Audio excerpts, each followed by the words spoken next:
नमस्कार दोस्तों, मेरा नाम है सौरभ और स्वागत है आपका मगध एजुकेशन में। इसमें कोई दो राय नहीं है कि हमारे देश में बेरोजगारी बिल्कुल चरम सीमा पर पहुंच चुकी है। और अक्सर आप ऐसा सुनते होंगे कि 10,000 पियोन के पोस्ट के लिए 1 करोड़ एप्लीकेंट ने फॉर्म अप्लाई कर दिया दोस्तों यहाँ पे। और जो ये एप्लीकेंट है उसमें बहुत सारे तो ऐसे हैं जो PhD यहाँ पे होल्डर है, जिससे साफ जाहिर होता है कि हमारे देश में बेरोजगारी तो बहुत ज़्यादा है दोस्तों। लेकिन कोई पर्टिकुलर यहाँ पे क्रिस्टल क्लियर जो डेटा है वो हमारी सरकार के द्वारा यहाँ पे अब तक तैयार नहीं किया गया, जिसके कारण यहाँ पे किस प्रकार का फ्रेमवर्क बनाना है, पॉलिसी किस तरीके से बनाना यहाँ पे है, कैसे इसको टैकल किया जा सके दोस्तों, यहाँ पे सही से कुछ निकल नहीं पा रहा था यहाँ पे, है ना। कोई समाधान हमें मिल नहीं पा रहा था। लेकिन पहली दफ़ा यहाँ पे ऐसा है कि अब मंथली बेसिस पर जो यहाँ पे हमारे देश के अंदर अनएम्प्लॉयमेंट रेट है उसको यहाँ पे डिक्लेयर किया जाएगा दोस्तों। और इस कड़ी के साथ यहाँ पे ये जो प्रोग्रेस यहाँ पे है, हमारा देश भी उन गिने चुने देशों के अंदर आ जाएगा दोस्तों यहाँ पे, जहाँ पे मंथली बेसिस पर जो कंट्री के गवर्नमेंट यहाँ पे है उनके द्वारा कह लीजिए कि आपका अनएम्प्लॉयमेंट रेट को डिक्लेयर किया जाता है। अमेरिका हो गया, जर्मनी हो गया, चाइना, हर एक जगह यहाँ पे। इंडिया के अंदर ये किया जाता था लेकिन एनुअली किया जाता था या फिर क्वार्टरली किया जाता था, और वो भी रेगुलर बेसिस पे नहीं किया जाता था यहाँ पे। कि अगर जो आपको पता करना हो कि 2025 में कितना अनएम्प्लॉयमेंट रेट है तो इसके लिए आपके पास कोई डेटा ही नहीं होता था यहाँ पे। या फिर अगर जो आप इंटरनेट पर पूरा सर्फ करो और अगर जो आपको कोई डेटा मिल रहा है तो 2022 का डेटा वहाँ पे पड़ा हुआ है, क्योंकि एनुअली आ रहा है और साथ में रेगुलर नहीं होता था यहाँ पे। इसीलिए हमें सही कोई समाधान मिल नहीं पाता था दोस्तों यहाँ पे कि अर्बन एरिया में कितना बेरोजगारी है, रूरल एरिया में कितना बेरोजगारी है, यहाँ पे कितने ऐसे लोग यहाँ पे हैं जिनको, है ना, जो काम ढूंढ रहे हैं उनको काम नहीं मिल पा रहा है इस तरीके से यहाँ पे। तो इसके कारण यहाँ पे काफ़ी ज़्यादा प्रॉब्लम होता था। लेकिन आप बाकायदा देख सकते हो कि पहली दफ़ा यहाँ पे ऐसा होने जा रहा है कि हमारे यहाँ जो पूरा का पूरा जो जॉबलेस डेटा है दोस्तों यहाँ पे उसको शो किया जाएगा। बाकायदा देख सकते हो, first ever monthly job data shows India's unemployment rate at 5.1% in April 2025 दोस्तों यहाँ पे। बाकायदा देख सकते हो कि अभी ये मई का महीना चल रहा है, तो जो पिछला महीना गया अप्रैल का, अगर जो फिजिकल ईयर को ले यहाँ पे जो कि अप्रैल से स्टार्ट होता है,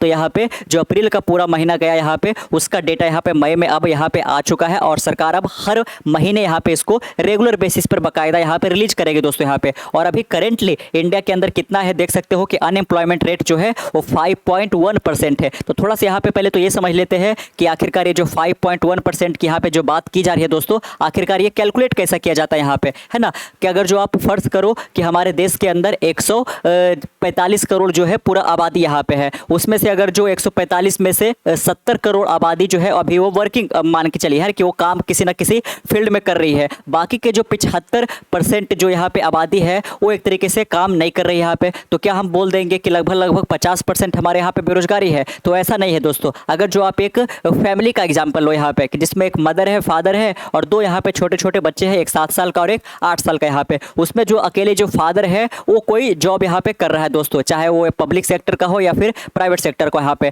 और जो वाइफ है या जो बच्चे की मदर यहाँ पे है वो हाउस वाइफ है, चूंकि बच्चा छोटा है तो उसको यहाँ पे केयर करना पड़ता है यहाँ पे। तो जो महिला है वो बेरोजगार नहीं कहलाएगी यहाँ पे, है ना। भले ही वो जो काम कर रही है, घर का देखभाल करना यहाँ पे या फिर अपने बच्चों का जो ख्याल करना यहाँ पे, टेक केयर करना, उसके लिए उसको पैसे नहीं मिलते हैं। और साथ में यहाँ पे वो बाहर जाकर कोई भी काम करने के लिए इच्छुक भी नहीं यहाँ पे, है ना। उसको घर का ही इतना काम रहता है। तो जो महिला हो गया या फिर वो जो छोटे छोटे बच्चे यहाँ पे जिनकी उम्र काफ़ी कम है, तो क्या आप इन लोगों को यहाँ पे बेरोजगार कहोगे? तो ऐसा नहीं है दोस्तों यहाँ पे। तो सबसे पहले हमें बेरोजगारी का डेफिनेशन सही से समझना पड़ेगा यहाँ पे, तभी हम इसके लिए, है ना, ये फ्रेमवर्क वगैरह इस तरीके से तैयार कर पाएंगे। तो आपको समझना है कि वैसे लोग जिनके पास एक तरीके से कह लीजिए कि स्किल्स यहाँ पे है, लेकिन वो, और साथ में जिनको जो काम की तलाश कर रहे हैं लेकिन इसके बावजूद भी उनको काम मिल नहीं पा रहा है, यहाँ पे काम की तलाश कर रहे हैं लेकिन इसके बावजूद भी काम नहीं मिल पा रहा है, उस श्रेणी में जो लोग आएंगे वो एक तरीके से यहाँ पे अनएम्प्लॉयमेंट की कैटेगरी में आ जाएंगे दोस्तों। और हमारे देश के अंदर बहुत सारा ऐसा जो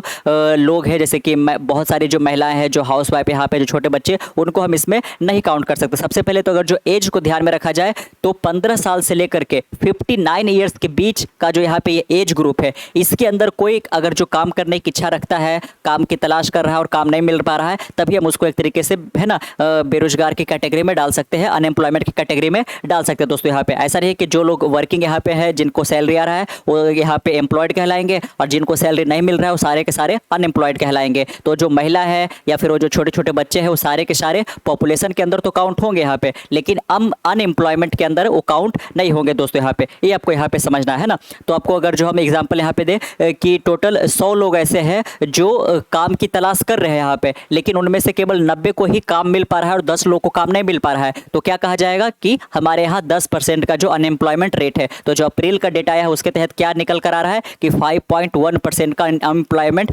रेट है दोस्तों यहाँ पे, जो कि बहुत ज़्यादा यहाँ पे हो जाता है, क्योंकि हमारी आबादी को भी ध्यान में रखना पड़ेगा। पॉपुलेशन साइज काफ़ी ज़्यादा है, हमने दुनिया का सब मोस्ट पॉपुलस कंट्री है दोस्तों यहाँ पे। तो थोड़ा सा पहले तो आपको हम एक है ना डेटा दे देते हैं कि कितना अलग अलग कैटेगरी के अंदर अनएम्प्लॉयमेंट है, ताकि यहाँ पे और ज़्यादा क्रिस्टल क्लियर हो सके दोस्तों यहाँ पे। तो ये जो मंथली पीरियोडिक लेबर फोर्स सर्वे किया गया, जिसके तहत यहाँ पे अलग अलग है ना कैटेगरी वाइज यहाँ पे अनएम्प्लॉयमेंट को निकाला गया, देख सकते हो बाकायदा। Unemployment rate of person of all edges है ना, सारे एज ग्रुप को अगर जो आप कंबाइन कर दो तो 5.1% का अनएम्प्लॉयमेंट रेट अप्रैल के महीने का है। जॉबलेसनेस अमंग मेन है ना, अगर जो पुरुषों के अंदर देखे यहाँ पे तो 5.2% का है। जॉबलेसनेस अमंग वीमेन तो ये 5% का यहाँ पे है ना। तो महिला का स्वाभाविक है कि अनएम्प्लॉयमेंट रेट थोड़ा सा कम ही रहेगा यहाँ पे, क्योंकि बहुत सारी जो महिला है वो या तो जॉब पहले कर भी रही होती थी, लेकिन यहाँ पे डोमेस्टिक बर्डन है या फिर बच्चों का ख्याल वगैरह ऐसा करना हो तो फिर यहाँ पे वो जॉब छोड़ देती है दोस्तों, या फिर है ना घर का इतना काम होता है कि वो बाहर जाकर जॉब नहीं करना चाहती है या फिर करने की जरूरत यहाँ पे जरूरत नहीं समझती हो यहाँ पे। तो आप साफ साफ देख सकते हो कि वुमेन के अंदर जो है वो 5% का है और मेन के अंदर तो 5.2% का यहाँ पे। Rate of unemployment in urban area है ना, शहरी इलाकों में देख सकते हो कि काफ़ी ज़्यादा अनएम्प्लॉयमेंट है, 17.2% यहाँ पे है ना, 17% का है। वही अगर जो रूरल एरिया में ग्रामीण इलाके में 12% का है। Labour force participation rate among people aged 15 years and above 55% यहाँ पे। तो ये जो लेबर फोर्स पार्टिसिपेशन है वो यही दिखाता है यहाँ पे है ना कि कितने परसेंट जो लोग हैं वो एक तरीके से एक्टिवली पार्टिसिपेट कर रहे हैं लेबर फोर्स के अंदर यहाँ पे है ना, अपना जो है वो योगदान दे रहे हैं, यहाँ पे श्रम दे रहे हैं।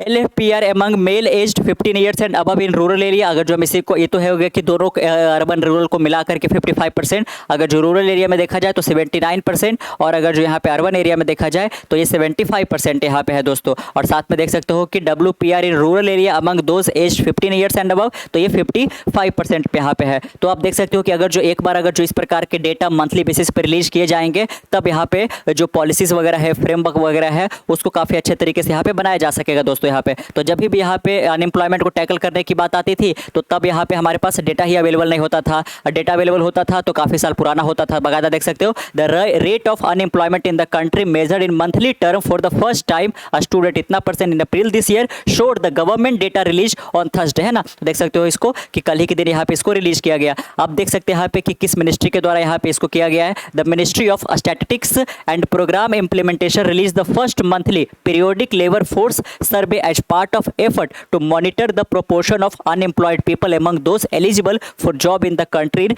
real time। यहाँ पे कि रियल टाइम बेसिस पर किनको जॉब की जरूरत है दोस्तों, यहाँ पे उनका आंकड़ा क्या है, डेटा क्या कहता है ना। अगर जो आपके पास डेटा है तो आप अच्छे तरीके से उसको एनालाइज करके फ्रेमवर्क पॉलिसी वगैरह बना सकते हो दोस्तों यहाँ पे। Until now the labour force survey was release on a quarterly as well annual basis. तो देख सकते हो यहाँ पे कि जो लेबर फोर्स सर्वे है वो डेटा रिलीज तो करती थी लेकिन मंथली बेसिस पे नहीं करती थी, और साथ में यहाँ पे कुछ रेगुलर भी ऐसा नहीं था, एनुअल बेसिस पे करती थी, क्वार्टरली 3 महीने पे करती थी, और रेगुलर होता नहीं था दोस्तों यहाँ पे। तो काफ़ी ज़्यादा यहाँ पे प्रॉब्लम होता था, रियल टाइम हमें समझ नहीं पाते थे कि कितना सारे लोगों को यहाँ पे चाहिए। The latest data collected in current weekly status showed that unemployment rate for person of all ages during है ना अप्रैल 2025, तो ये इतना पे रहा। The pace of joblessness among men state slightly higher at इतना compare to the of women 5% यहाँ पे। तो वुमेन का 5% है, वही मेन के बीच में यहाँ पे जो है 5.2% का है। Joblessness among those in the age group 15 से 29 तो 13.8% है। देख सकते हो कि यूथ के बीच में जो अनएम्प्लॉयमेंट है वो काफ़ी ज़्यादा है दोस्तों। और इसका यहाँ पे